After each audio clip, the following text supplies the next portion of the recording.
Olá pessoal, vamos dar continuidade às nossas aulas de procedimentos especiais pelo novo Código de Processo Civil.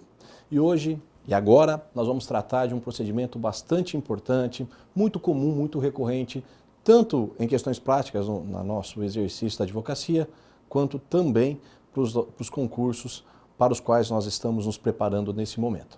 Nós vamos falar das ações possessórias, dessas ações que tratam da defesa da posse. O conceito de posse é trazido pelo Código Civil, que aliás não o conceitua, não o define. A posse ela é vista como um dos direitos inerentes à propriedade, mas não na sua totalidade. Nós vamos encontrar as questões da posse lá no artigo 966, por ali, do Código Civil. E a nós aqui não importa também o conceito de posse nesse momento. Nós precisamos estudar das ações possessórias. E as ações possessórias são basicamente três. Nós vamos falar da reintegração de posse, da manutenção de posse, reintegração, manutenção e interdito proibitório. São essas três as ações que serão estudadas e em conjunto, como se fosse uma só, haja vista que as peculiaridades delas são bastante semelhantes. Apenas para efeitos de concurso mesmo. Cabe a reintegração de posse quando alguém a perdeu. Portanto, pretende se reintegrar nessa posse já perdida. É o que nós chamamos de turbação. Aliás, desculpa, é o que nós chamamos de esbulho. O esbulho implica na perda da posse e então pretendo me reintegrar nela. A turbação é a perturbação da posse. Alguém que tenta tomar minha posse, no entanto eu quero me manter nela. E aí a ação é a ação de manutenção de posse. Manutenção para ser mantido, manutenido na posse. Reintegração para ser reintegrado, para que essa posse seja devolvida a mim então. Já o interdito proibitório é quando existe uma ameaça de agressão. Alguém está ameaçando invadir a minha posse. Exemplo de doutrina de jurisprudência, quando existe, por exemplo, o assentamento de movimentos, daqueles movimentos sociais, na frente de uma fazenda. Ainda não houve tentativa, ainda não houve a perda, mas existe uma iminência, uma ameaça no ar de que essa invasão se dê. Nessas hipóteses, então, faremos a ação de interdito proibitório. Reitero, as três ações são tratadas em uníssono, são tratadas da mesma forma, dentro das mesmas características, dentro das mesmas peculiaridades, e é isso que nós vamos estudar daqui para frente. A primeira característica das ações possessórias é a chamada duplicidade. Duplicidade. Vale a pena ler. É a hipótese em que a ação possessória dá cognação plena ao juiz, independentemente da reconvenção. O réu contrapõe na mesma ação o pedido possessório. Não existe reconvenção, a contestação tem caráter de reconvenção e o fundamento é o mesmo, o fundamento da posse. Olha aqui comigo, vem cá. O que é uma ação de natureza dúplice? Bom, inicialmente lá na parte geral do processo civil, vocês estudaram que um réu pode se defender de uma ação como também pode contra-atacar. Esse contra-ataque nós vamos chamar de reconvenção. Quando é uma ação dentro da outra ação, o réu se defende e contra-ataca mediante a reconvenção, ou ele também pode fazer o pedido contraposto, como existe hoje reminiscentemente no juizado especial. Defendo-me e contra-ataco. Nas ações possessórias, dada a característica do direito que é tutelado, dada a característica do direito que é discutido em uma ação judicial, quando o réu se defende, naturalmente ele já se contra-ataca. Em linhas bem gerais, se eu promovo uma ação de reintegração de posse contra você, e eu a perco, a posse é sua. Por extensão natural, a posse é sua. Eu quero reintegrar-me na posse em que você está. Se eu perdi a ação, a posse por extensão é sua. Em razão da característica desse direito, é que nós dizemos que essas ações possessórias possuem caráter dúplice. O réu tem o benefício da ação, os benefícios positivos da ação, da eventual improcedência da ação em relação ao autor, ainda que ele não tenha feito pedido contraposto e nem reconvenção. Aliás, a rigor, não cabe reconvenção em ação possessória, exatamente em razão dessa característica de ser uma ação de natureza dúplice. As partes estão na mesma posição, estão na mesma proporção. Quando um ganha, significa automaticamente que o outro perde a posse. Essa característica da duplicidade coloca então autor e réu no mesmo pedestal, na mesma circunstância, na mesma variante. E a perda de um direito significa necessariamente o ganho da posse para o outro oponente. Essa é uma característica bastante curiosa e reitero em razão dela que não cabe nem reconvenção e nem pedido contraposto nas ações possessórias. Uma outra característica, aliás, antes de passarmos para a segunda característica, vale a pena a leitura do artigo 556 do CPC, que é exatamente o artigo que faz menção à natureza dúplice das ações possessórias. É lícito ao réu, na contestação, alegando que foi ofendido em sua posse, demandar a proteção possessória e indenização pelos prejuízos causantes da turbação. Essa é a característica da duplicidade. O réu não apenas se defende, como também alega que a posse lhe pertence e que, por extensão, lhe deva ser concedida. Uma segunda característica é a da fungibilidade. Característica da fungibilidade. Gente, a rigor, a jurisdição, esse poder-dever que o juiz tem de dizer o direito ao caso concreto, essa manifestação do Estado na sua figura do juiz, a solução dos problemas através de um juiz, a jurisdição é inerte. A jurisdição não pode ir além, ir aquém ou ir de forma diversa daquilo que foi pedido, daquilo que foi pleiteado. A jurisdição está nos exatos termos do pedido de alguém. Portanto, se eu entro com uma ação pedindo um dano material, o juiz vai se limitar a dizer que eu tenho ou não direito a esse dano material. Mas ele não pode dizer, não, dano material não lhe dou, no entanto, eu lhe dou o dano moral. Se não houver pedido específico meu quanto a esse dano moral, não me pode ser concedido. Isso é corolário do princípio que nós vamos chamar da inércia da jurisdição. A jurisdição só responde aquilo que lhe é indagado e o juiz não pode, via de regra, exercer de ofício nenhum ato jurisdicional. Porém, quando nós falamos de ações possessórias, há o que nós denominamos de fungibilidade dessas medidas. Direito fungível, coisas fungíveis, bens fungíveis, pro direito, significam aquilo que é substituível por um outro de igual qualidade ou quantidade. Quando pensamos em bens fungíveis, os bens fungíveis são aqueles que se substituem por outros de igual qualidade ou quantidade. Coisas fungíveis, na mesma toada. Medidas fungíveis, na mesma perspectiva, já que essa medida não é possível que se substitua por outra muito semelhante e muito parecida. E é nesse contexto que nós vamos falar das fungibilidades das possessórias. Notem a redação do artigo 554. A propositura de uma ação possessória em vez de outra não obsta que o juiz conheça do pedido e outorgue a proteção legal correspondente àquele cujos pressupostos estejam provados. Razoavelmente é o seguinte, eu promovo uma ação então dizendo, senhor juiz, eu quero ser mantido na posse, quero uma ação de manutenção de posse. O juiz fala, não é caso de manutenção, é caso de reintegração e lhe confiro. Um caso específico, uma vez que nós acompanhamos no escritório, o caso real, o autor entra com ação pedindo manutenção de posse. O juiz diz, não é caso de manutenção de posse, é de interdito proibitório. E concede a tutela como se fosse interdito proibitório na fungibilidade dessas medidas. Portanto, aqui, gente, quando falamos das possessórias, uma medida é fungível, uma medida pode substituir outra, pode vir ao encontro no lugar da outra. Mas dentro das possessórias, dentro dessas três possessórias, reintegração, manutenção e interdito proibitório, se eu pedir esse e o juiz entender que é alguma das outras duas que cabe, ele me defere aquilo que ele entender que cabe, mas ele me defere. O juiz não implicaria em excesso de jurisdição, em divergência de jurisdição, em nenhum pedido ultra, extra ou citra petita, se me deferir aquilo diferentemente do que eu havia pleiteado. Outra característica das possessórias é a cumulatividade dessas ações possessórias. Essas possessórias podem ser cumuladas com pedidos que, a rigor, não são cumuláveis, como nós já vimos no bloco passado, quando então me valho de um pedido especial, de um procedimento especial, cumulando pedidos que não sejam especial, tenho que renunciar ao procedimento especial. Nas possessórias assim não se dá.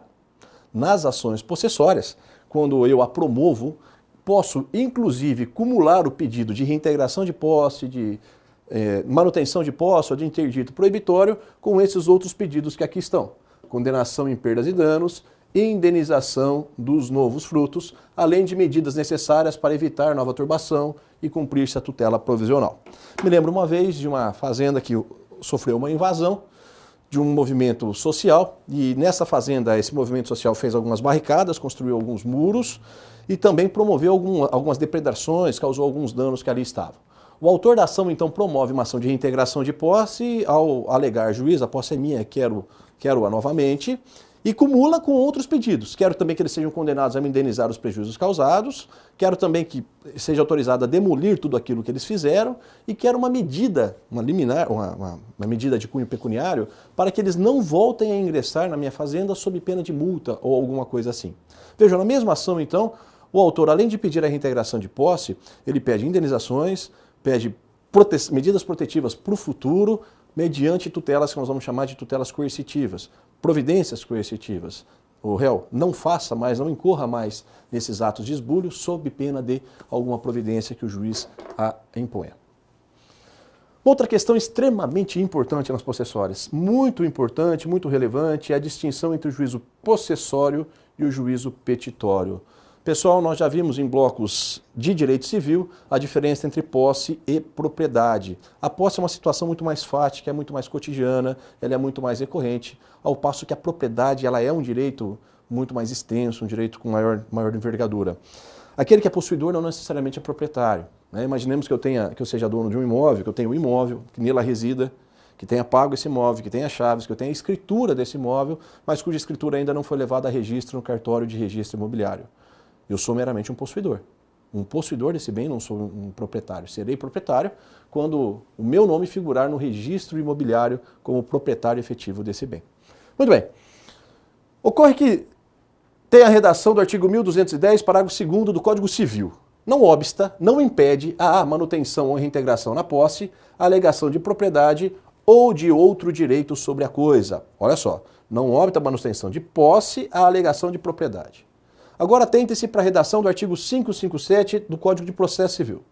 Na pendência da ação possessória, é vedado, é proibido, tanto ao autor quanto ao réu, propor ação de reconhecimento de domínio. Domínio, gente, é sinônimo de propriedade. Domínio e propriedade são sinônimos, valem o mesmo, exceto se a pretensão for deduzida em face de terceira pessoa.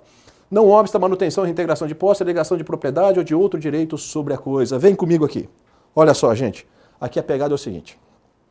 Se eu promovo uma ação possessória e posso fazê-la contra, inclusive, o proprietário, é proibido, ali da frente, discutir-se propriedade. Vou dar um exemplo para vocês. Havia um banco, esse banco tinha uma máquina e fez um contrato de leasing com uma fabricante de cervejas. Essa máquina era de propriedade do banco, o banco então faz o contrato de arrendamento para essa outra empresa e essa empresa está usando a máquina e não paga. O banco então notifica o réu dizendo o seguinte, notifica a empresa devedora dizendo o seguinte, empresa, ou você me paga ou você me devolve a máquina num prazo aí de 48 horas. E a empresa não fez nenhum nem outro, não tomou nenhuma das providências. Paralelo a isso, essa empresa, sabendo que o banco promoveria uma ação de reintegração de posse dessa máquina, e sob o argumento de que essa máquina era imprescindível para a empresa, pela função social da empresa, pela preservação da empresa, ela promove uma ação dizendo, senhor juiz, eu quero ser mantido na posse dessa máquina. Ser mantido na posse dessa máquina, manutenção de posse. Olha, o banco me fez uma notificação dizendo que vai tomar a máquina minha, que ele é proprietário, mas eu quero ser mantido na máquina, com essa máquina, porque se ela sair daqui, a empresa vai fechar. Fere a função social, fere uma série de princípios. Muito bem, o banco então é citado para apresentar a defesa e o banco faz o seguinte argumento. Senhor juiz, eu sou o proprietário da máquina, por isso eu quero a máquina para mim. E ao que o judiciário responde, mas banco, nós não estamos discutindo propriedade, nós estamos discutindo posse. E não obsta a manutenção de posse a alegação de propriedade. Na pendência da ação possessória, é proibido tanto o autor quanto o réu proporem ações para discutir a propriedade. Vale dizer, se estamos discutindo posse, a questão há de ser solucionada pelo viés da posse e não da propriedade. A propriedade é um direito talvez maior, um direito de maior relevância, maior envergadura, direito previsto constitucionalmente, com viés constitucional, porém estamos discutindo posse. Quem tem a melhor posse ou não. Fica claro esse exemplo na seguinte situação. Eu sou proprietário de um imóvel e faço arrendamento desse imóvel rural de 5 anos para os meus arrendatários. 5 anos. Com 2 anos eu resolvo entrar no imóvel de novo. Juiz, arrendatários, saiam do imóvel que eu quero o imóvel, haja vista que esse imóvel é meu. Esses arrendatários, por óbvio, promoverão uma ação chamada de manutenção de posse. Senhor juiz, eu tenho um contrato que me confere a posse e tenho um contrato por 5 anos. O proprietário quer tomar o imóvel meu. Eu estou entrando com ação contra o proprietário para ser mantido na posse desse imóvel e é possível. E não cabe, não socorre, não estende a esse proprietário dizer, eu sou proprietário. Haja vista que a discussão ali naquele momento centra-se apenas no universo da posse. Daí esse título, distinção entre juízo possessório, que é que discute posse, e juízo petitório, que é aquele que discute propriedade. Legitimidade ativa e passiva das ações possessórias. Quem pode ser autor e quem serão os réus dessa ação possessória? Legitimidade ativa é o possuidor, né? Aquele que tem a posse, que não necessariamente será o proprietário. Possuidor e não o detentor. Não o detentor. Isso aqui é uma curiosidade bastante interessante, olha só. Bom, primeiro, cabe mencionar aqui uma questão curiosa. Gente, a posse é um dos poucos direitos que confere o exercício da violência para sua preservação. Eu posso fazer justiça pelas próprias mãos, posso me valer do que nós denominamos de desforço imediato para proteger a minha posse contra invasores ou contra quem quer que seja. Se eu tenho a posse, poderei defendê-la contra quem quer que seja, inclusive mediante o uso da força. Uma coisa é ser possuidor. Possuidor é aquele que tem a relação direta com a coisa ou indireta decorrente da propriedade. Já estudamos isso lá na parte de Direito Civil e remeto vocês às nossas aulas lá de Direito Civil sobre esse tema. O detentor é aquele que está numa relação de subordinação e que protege a posse para outro. É o exemplo típico do caseiro do imóvel. Quem é o caseiro de um imóvel rural não protege o imóvel para si, não usa o imóvel para si, mas para outro. Defende o imóvel para outro. Um exemplo que eu uso muito em sala de aula da bibliotecária. A bibliotecária de uma faculdade que pega o livro da faculdade e lhe empresta, que faz essa transição dos livros, ela não tem atos de posse, ela é detentora, o que nós também vamos chamar de fâmulo da posse. E esse detentor, esse fâmulo da posse, não tem legitimidade para propor ação possessória. Ele não pode propor ação possessória, porque as ações possessórias devem ser propostas pelo possuidor, e possuidor não é. Porém, ele pode defender a posse alheia, a posse do seu dono, a posse do seu chefe, mediante o uso da força, por meios razoáveis e moderados, mas pode defender a posse nesse contexto. Assim, não basta ser proprietário, há de ser possuidor para defender a posse. E esse possuidor que pode ser um nascituro. O nascituro tem, segundo a jurisprudência, legitimidade para defender a sua posse. Imaginemos que um pai venha a falecer e deixa uma mulher grávida. Esse nascituro já é herdeiro desse pai e esse herdeiro condicionado, cujos direitos estarão condicionados ao seu nascimento com vida. E segundo a jurisprudência, esse nascituro já poderia promover as defesas dos seus atos possessórios, conquanto o seu direito esteja subordinado ao nascimento com vida. Bom, legitimidade passiva. Quem é o réu ou quem são os réus desta ação possessória? Os réus são aqueles que fazem ou que promovem os atos de turbação ou os atos de esbulho. Quer os atos de turbação ou quer os atos de esbulho. E aí vem algumas questões extremamente polêmicas e interessantes. A primeira delas, e se nós não pudermos identificar quem são os réus? Por exemplo, imaginemos que a sua área rural tenha sido invadida por uma multidão de pessoas, um movimento social que promova esses atos, então, de esbulho, entre no seu imóvel, não é possível identificá-los. Quem são os réus? Os réus serão as pessoas que puderem ser identificadas. E se não forem identificados, serão simplesmente denominados de réus incertos. E serão citados por edital. Uma das previsões da citação por edital no Código de Processo Civil se dá exatamente quando os réus são incertos, não é possível identificá-los. Uma outra questão de índole técnica e bastante importante diz respeito ao enunciado 80 do Conselho da Justiça Federal, que cada vez mais vem tomando fôlego, e esse enunciado 80 prega que se o invasor está de boa fé, não é possível promover a ação de reintegração de posse ou qualquer tipo de ação possessória contra ele. O herdeiro também é legitimado ativo ou passivo para a defesa da posse, quer para defender ou quer para ser alvo de ações possessórias. Isso decorre dos artigos 1203 e 1207 do Código Civil. E muito importante e interessante é a questão das pessoas jurídicas de direito privado, as pessoas jurídicas de direito público, e aqui eu chamo a atenção para vocês.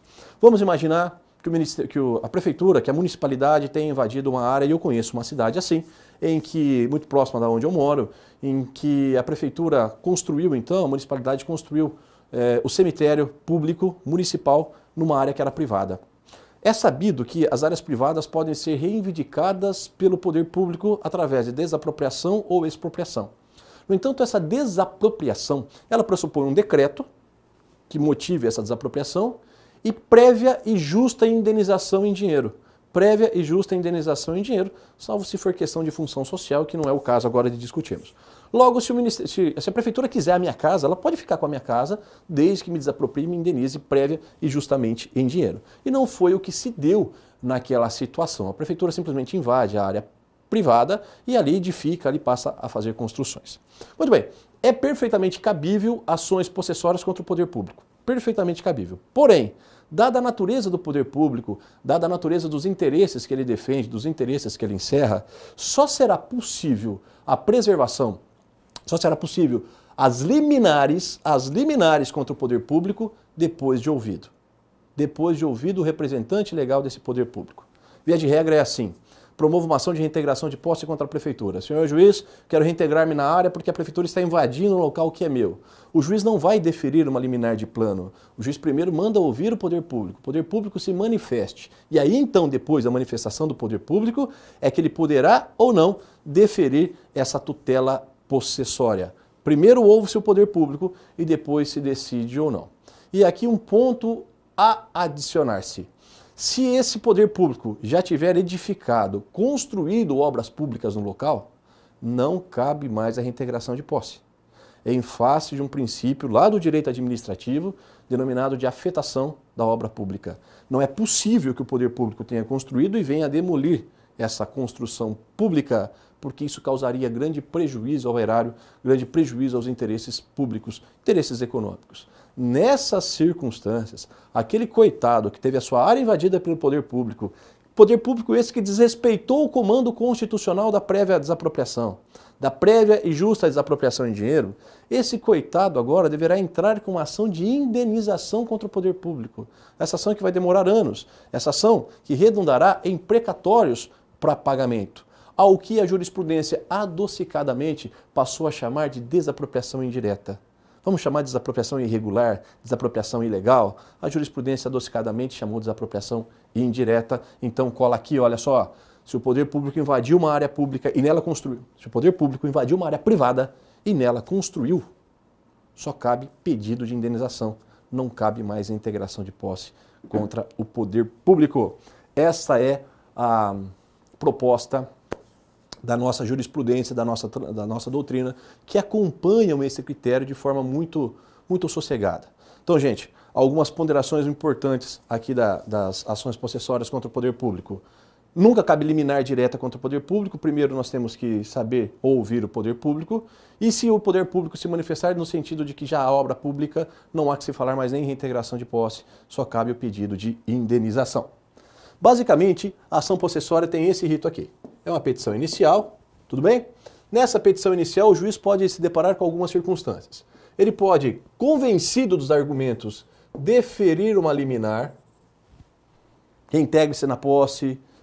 Ele pode indeferir a liminar, não é caso de possessória, por exemplo. Ou ele pode marcar a chamada audiência de justificação. Audiência de justificação. Essa audiência de justificação é utilizada apenas para trazermos elementos para o juiz para se convencer dessa liminar aqui. Tão somente para o convencimento da liminar. Passados essa fase, aí tudo é normal. O réu é citado, vai haver a citação do réu, aí é tudo normal. Aí pode ter outra audiência de instrução, audiência de conciliação e por aí fora o rito segue o rito tradicional do procedimento ordinário. Tudo bem? Então essas são as ações possessórias, reintegração de posse para reaver a posse que eu perdi, manutenção de posse para eu ser mantido nessa posse que está sendo perturbada, ou interdito proibitório quando há uma ameaça dessa posse ser perdida, dessa ameaça dessa posse ser tomada por alguém, e o que eu pretendo então é apenas preservar-me, é conservar-me nessa posse. Essas são as ações possessórias. Deixa eu ver se tem mais alguma coisinha aqui. Já falamos do procedimento, já falamos da citação em caso de invasão. Interessante aqui também, quem serão os réus nessa ação possessória, quem serão aqueles a serem citados nessa ação possessória? Os ocupantes encontrados e serão citados por edital todos os demais interessados. Uma novidade bastante curiosa também pelo novo CPC. Nós já dizíamos a vocês, quando falávamos das provas, em especial da inspeção judicial.